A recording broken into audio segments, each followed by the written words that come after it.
So, what does it mean that we are made in the image of God, who is a trinity of self-giving love, and that we are one in Christ and we're all members of his body?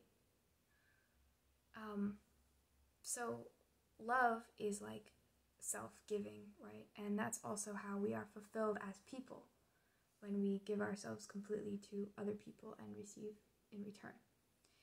And every individual person almost is an individual because we have our own completely unique and in its deepest essence incommunicable relationship with God and understanding, apprehension of God.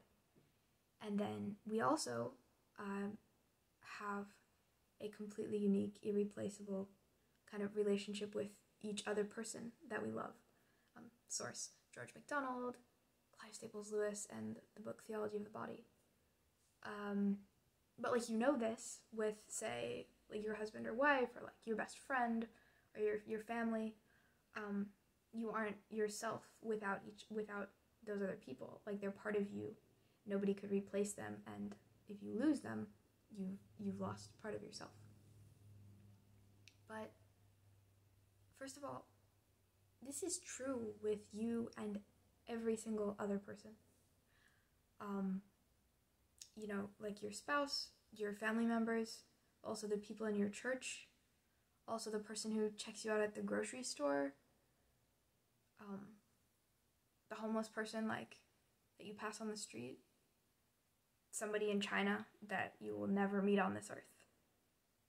You and each of those people were made for each other as much as like you and your spouse were made for each other,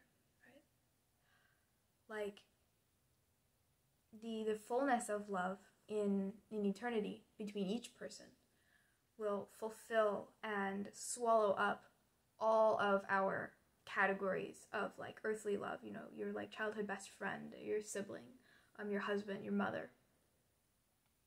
Because there is no comparison between two people. Everybody is like unique, right? Or there's no comparison between your relationship with one person and your relationship with another person. Quantitatively, like, everybody is equal in worth and in eternity. And, you know, if we were Jesus, we would love everybody exactly the same, as in exactly the same amount. But qualitatively, completely different. Like, exactly the same amount, but not in exactly the same way at all. There's no comparison. So quantitatively equal and qualitatively completely different and incomparable.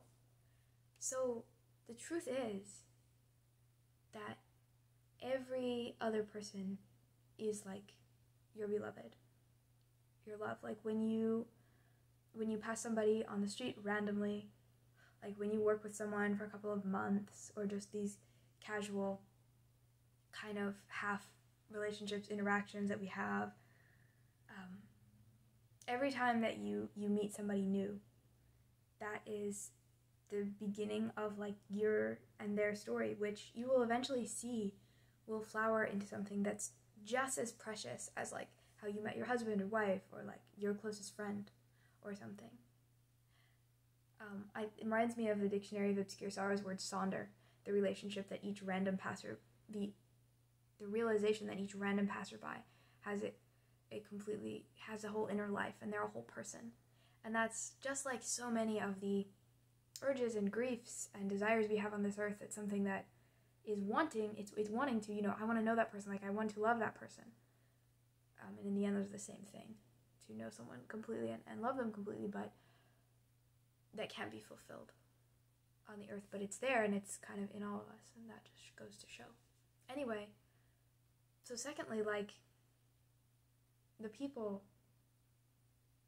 and the relationships that you feel that you've lost and you want to grieve over, you've lost nothing. Whatever you and they had was just the smallest seed of like the fullness of your eternal communion in Christ. I think especially with, I mean, obviously, you know, somebody's death before you get to spend all the time you wanted to with them is the worst. But then also, like with breakups, which I recently went through, it's a kind of death because it's like, it feels like, oh, that person belonged to me and I belonged to them, and now, like, they never will. They'll, like, be somebody else's, and we'll never, like, live together and do all of these things that we were wanting to, and you feel like you've lost them, and you've lost the person that you were with them, and that they made you into. So, you know, maybe you get depressed and just mourn, and kind of always have that, or have it for a while that you're really sad and just have to let it kind of fade away. Or you say, well, you know what, they weren't good for me anyway. You start criticizing, finding faults, be like, we weren't made for each other, we just don't work together, we can't get along, like, I'm better off without them. And you kind of start to hate them or be cold toward them to console yourself. Or even, maybe, like, you're resigned and you're like, well, you know what, I wanted to belong to them and I wanted to have them belong to me, but it's not God's will, or it's not the right timing, or whatever, so it's not God's will. So I'll accept it and kind of grieve and move on. But the truth is better and is more consoling than all of those things. Then this like fully really hit me. Like, I like couldn't stop crying for so long because like I tend to love pretty fiercely, and like the fear of loss.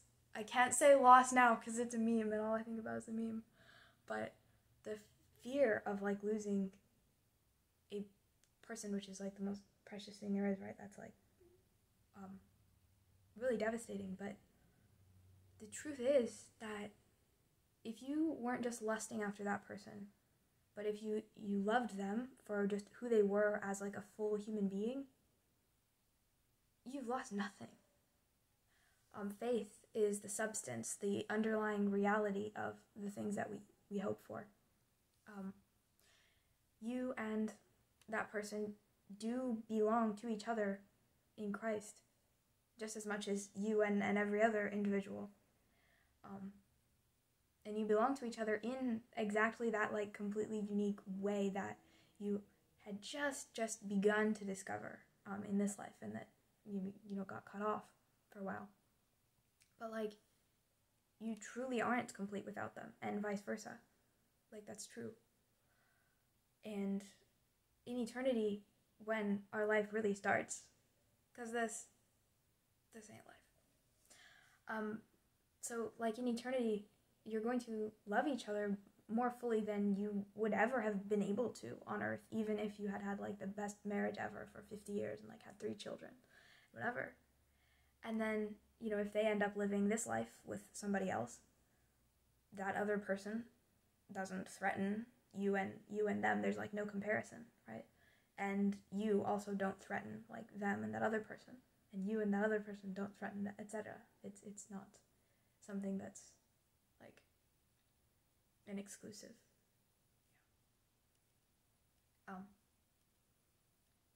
And I guess incidentally, the whole like wanting to have kids with them thing, I guess, has to come into that too, because otherwise, like, childless couples, or if somebody dies really early, that would be a tragedy.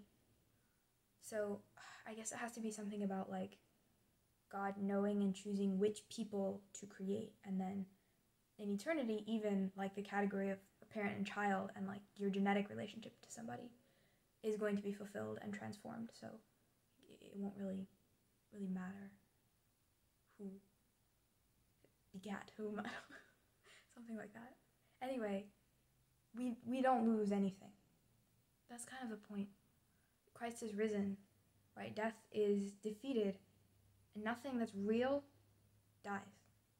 It gets resurrected, or as has become a phrase of mine, if it's true, from relationships to like a thought that I forget, and you know, my writer brain, I want to write it down. But if it's true, it'll come back, and in fact, will come back better and fuller. For now, we see through a glass darkly, but then face to face. Now I know in part, but then I shall know, even as also I am known.